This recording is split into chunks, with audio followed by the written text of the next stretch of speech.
Hey, what's going on, guys? DJS here, and I wanted to do a quick little rant, sort of, about this fancy new iPhone 5 that everybody's raving about, or some people are raving about, some people are hating on. I just want to give my 2 cents on this whole thing. I think that it's kind of a crazy situation that we have right here because this is supposedly the new iPhone everybody's been waiting for.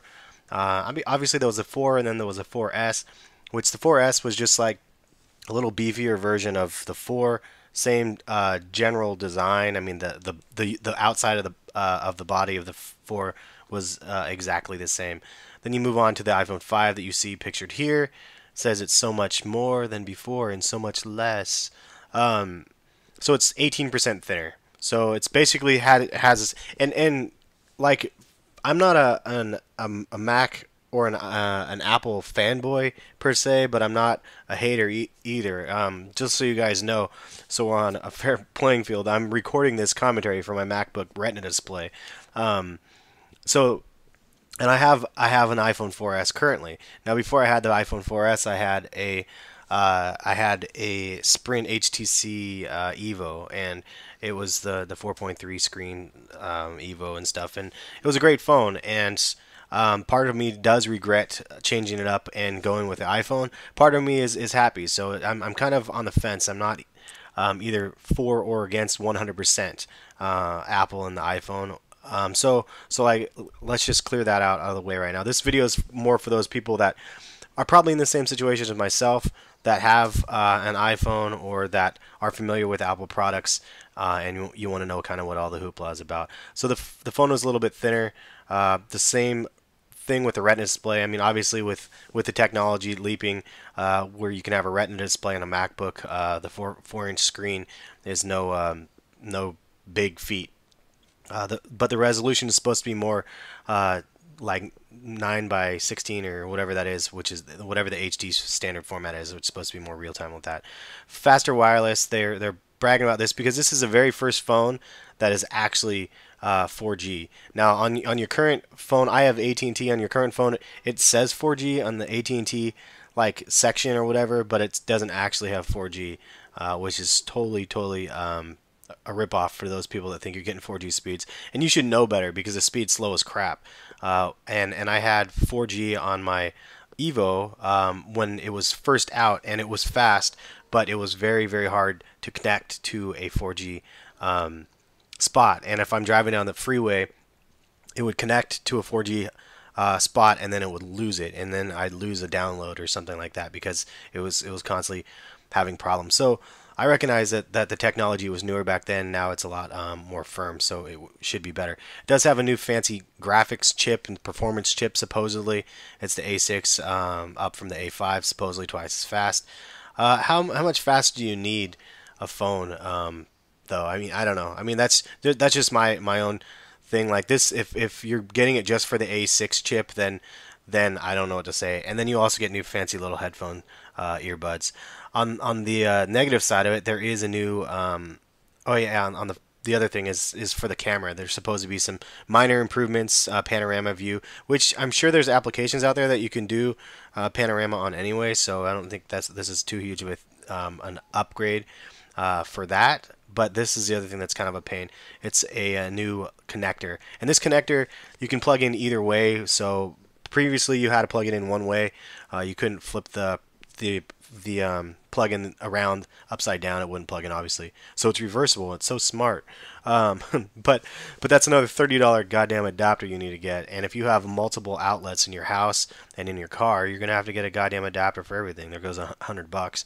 Until the aftermarket jumps up and catches up with it, then that's really where it's at.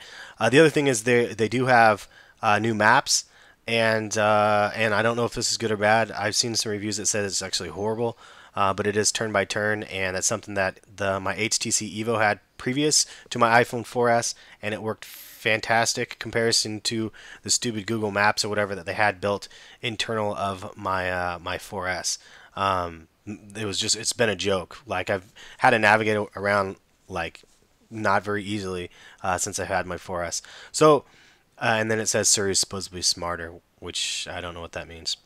There's a handful of other little features, obviously, and there's iOS 6, a new operating system. This looks neat. It's fancy looking, but the chances of me actually using something like this is probably slim to none. So I don't know. Um, I don't know. I don't. It's just a lot of extra features for maybe not very much.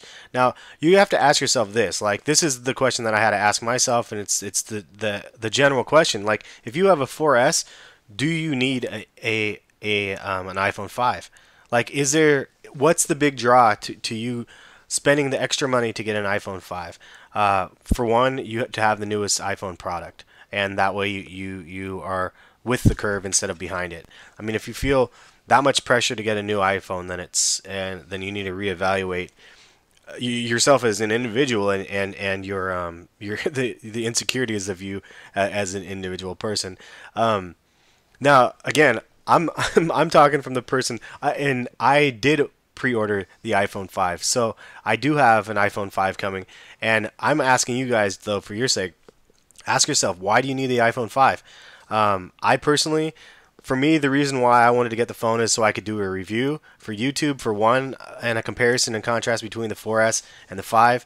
For two, any sort of like upgrade to the camera was a plus to myself because I use my iPhone 4S as the recording device for my sneaker YouTube channel. I do a bunch of Nikes and Jordan sneaker reviews, and I use that camera on my iPhone as a primary. So for me, if there was a small upgrade to that camera, then so be it. I'll go ahead and get it. And the other reason is I hate my 4S. I'm hoping that this 5 is better than the 4S. The 4S is positives and negatives. The biggest negatives for me personally as a YouTuber, I can't check my messages on my email and then click the email and then take me to the actual like message, and I can't reply to a comment on YouTube. And that's a huge downer when I want to be active with my subscribers and I can't click and reply to a comment on YouTube. Like, and since they don't have Flash, it's like Apple does it on purpose because Google owns YouTube. So they drop Google Maps and they make YouTube like for a YouTuber a very unpleasant experience. For somebody that's just watching videos, it's probably a lot better. But if you're trying to reply to comments and stuff, you can't reply to comments in any way, shape, or form that I know of. And that to me is that's a big red flag. Between that and the navigation, and then I've had battery life issues with my iPhone 4. A ton of different battery issues. I've had to get my iPhone 4S reset 3 times from the store, and they just keep giving me a hard reset and saying it's not a battery issue, it's an application issue, which part of it is true. There's so many applications that you can see here that you can just, these are the standard ones, but there's other ones that I've downloaded, and I think one of them was a Twitter application. If you have it running constantly, it will drain your battery down like nothing. And I mean, it's to the point where I get 3 hours of battery life. That's how bad it was, and I've had that happen 3 times. So I'm hoping that the iPhone 5 improves that. Now I left the HTC Evo because of the battery life issue. The battery life was so bad on the Evo, I couldn't go through an 8 to 5 day without even using it hardly to be able to I couldn't go through the whole day without the battery being dead, and that's a huge problem. So battery life is going to be a big issue. Supposedly the battery life in this is supposed to be decent. We'll see. I've heard that the 4S drains battery more than the 4. I heard the 4 was phenomenal and you can go 2 days without charging. The 4S is not. The other thing, I mean, the size difference of the screen, I don't know. I mean, look at this. I mean, it just looks weird to me. The fact that it's just longer. I don't know if I'm happy about that or not. But for me, the phone is worth testing out. Now, here's where the story gets a little interesting. I go in and I call last night to do the pre-order, and the pre-order, and of course the sites were closed at midnight, and then finally it opened up, and it actually worked out pretty well. Like, I was surprised that the site actually, like, I'm used to sneakers like at midnight releases and the sites nonstop crash, and there's maybe thousands of people hitting the sites at one time, and the sites crash nonstop, and you're lucky if you come out with a pair of shoes. For the AT&T site, you know, there's millions of people hitting the site probably, and and I was able to come out with the phone pretty easily. So the fact that they had the site straight this time, kudos to them for getting it set. The downside was the cost.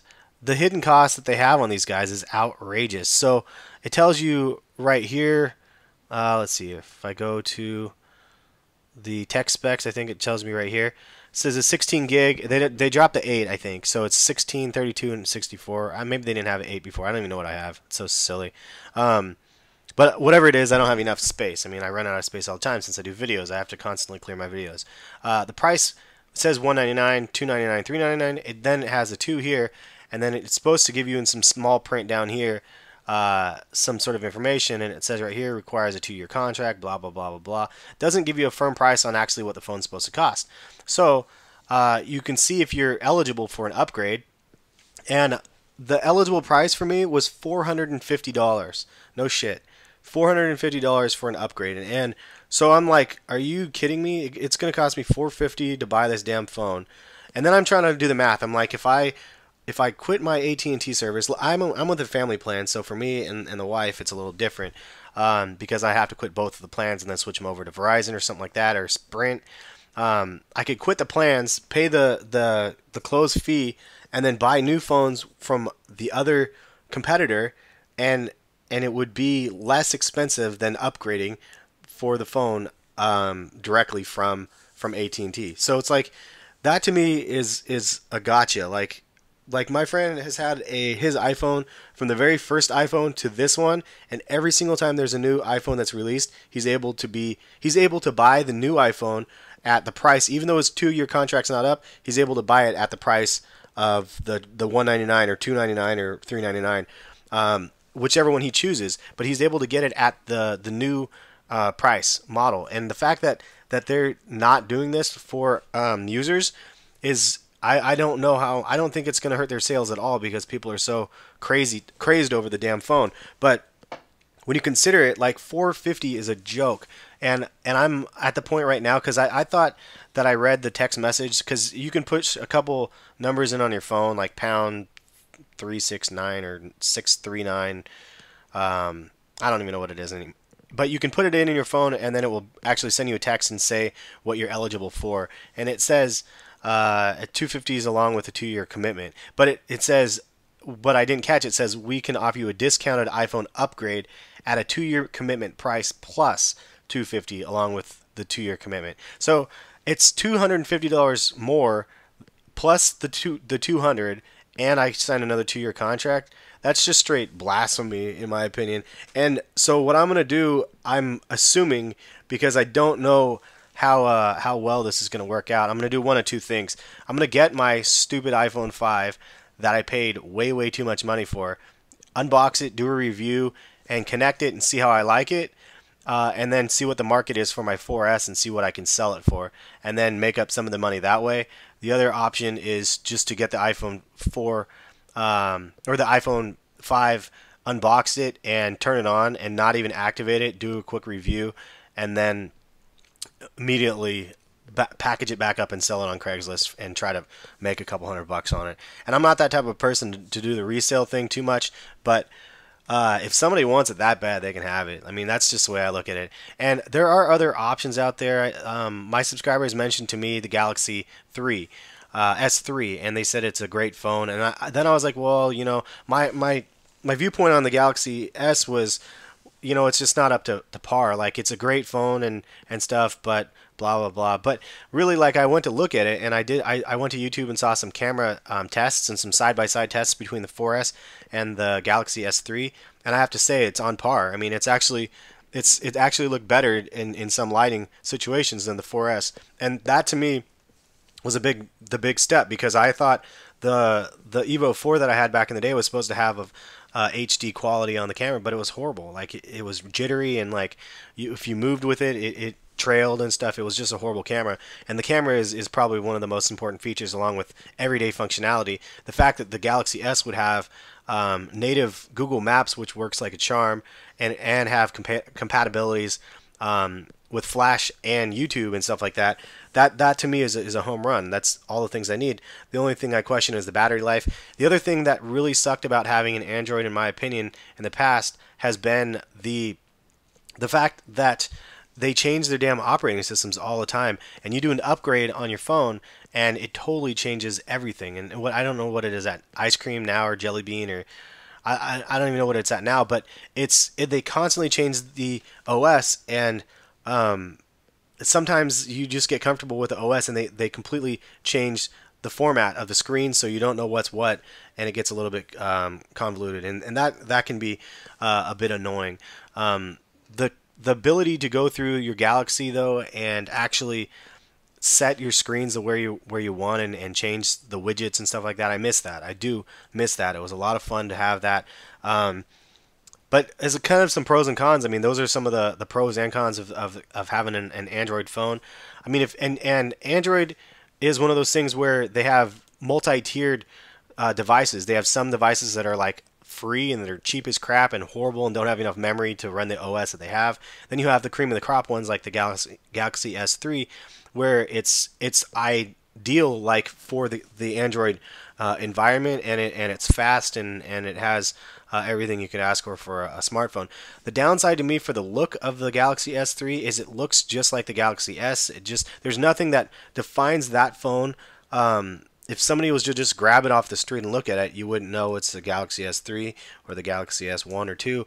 The average person wouldn't. Maybe the Galaxy users would know that, but that's kind of semantics. So I mean, who cares really about that as long as the functionality is with the phone, which is the biggest thing for myself. So I'm at a point right now where I'm really torn because I don't like my 4S. I want the iPhone 5 if it works, but I don't want it for $450, and that's a joke. That's just too much money. And I don't know what I can get the iPhone or what I can get the Galaxy S3 for. So I'm going to look at the prices of the Galaxy S3 just for whatever sake and check it out. The other thing that is a positive for the 4S, as much as I've been knocking this phone, is the ability to sync this to my iTunes. Now, and iTunes in particular, I know that Galaxy has its own like media players and stuff like that, but to have this sync to my iTunes as a DJ is essential, because then I can sync it to my list or whatever, and then I mean, it's really easy to go from and synchronize a list or a handful of lists to my phone. I have 20,000 something songs or more, so like to be able to synchronize a handful of songs or a couple of tracks or playlists that I want to my phone in particular is beneficial to myself. I have it as a backup in case music goes down during weddings or whatever I'm DJing. And the fact that I have it as a backup makes it pretty powerful. Now, I had my other phone as a backup as well, but it was just a little bit more difficult to set up because I couldn't constantly update the playlist without. I mean, I'd have to. It would be a little bit more difficult because I do have a MacBook Pro, and I can just plug it in and use cloud and all that crap to make it synchronize wirelessly, which I have to give the edge to Apple. That is, media-wise, it's a big plus. But this is a huge, long rant video. I'm curious what you guys are going to think about this, especially since my channel has nothing to do with this. But I'm just making this for the sake of the internet, not my subscribers. So if you guys sat through this and you are a subscriber, kudos to you. But yeah, let me know your guys' thoughts, man. Like, do you guys think that all the hoopla for this iPhone is worth it? Do you think that people are just buying it just because? I saw a thing on Jimmy Kimmel that it was hilarious. I saw it on YouTube, and the dude was like, he had the iPhone 4S, and he was like bringing it out on the streets and telling everybody it was the iPhone 5, and they're like, how do you think it is? And they're like, oh yeah, it's great. It's way lighter. It's so much faster and stuff. And half the users that were saying this had iPhone 4Ss, so it was just ridiculous. Like, they didn't even know that it was a 4S. I do like the black back on this. I think that's kind of sexy. I like the matte black look is always dope in my mind. So that kind of has a plus as well. And the visual appeal of the iPhone 5 looks good. So, but I'm gonna stand still. I don't want to pay $450 for a damn phone. I'm pretty sure I could sell it upwards of $600 or $650 because that's what I think the price is without any plan at all. So, I mean, I'm tempted to sell the iPhone 5 once I get it. If I get it and I start playing around with it and it's just absolutely incredible or something stupid, then maybe I'll keep it. If the navigation works better, if there's some sort of integration with YouTube that works better, that'd be great. If not, then I'm up for suggestions. So leave a comment. Let me know what you guys think. I don't want to start a whole Android versus iPhone war, but at the same time, I want to know you guys' opinions. And if you guys are wholeheartedly fans of Android, leave me reasons why. Because I'm like in purgatory right now. I don't know which is necessarily better. I've seen both sides for sure. Like I've experienced both sides. So like I kind of relate to either direction. But I'm curious to what you guys say. I don't want to start again a war, but I definitely want to know you guys' honest opinions. So feel free to leave them in the comment section, and we will catch you guys later. Peace.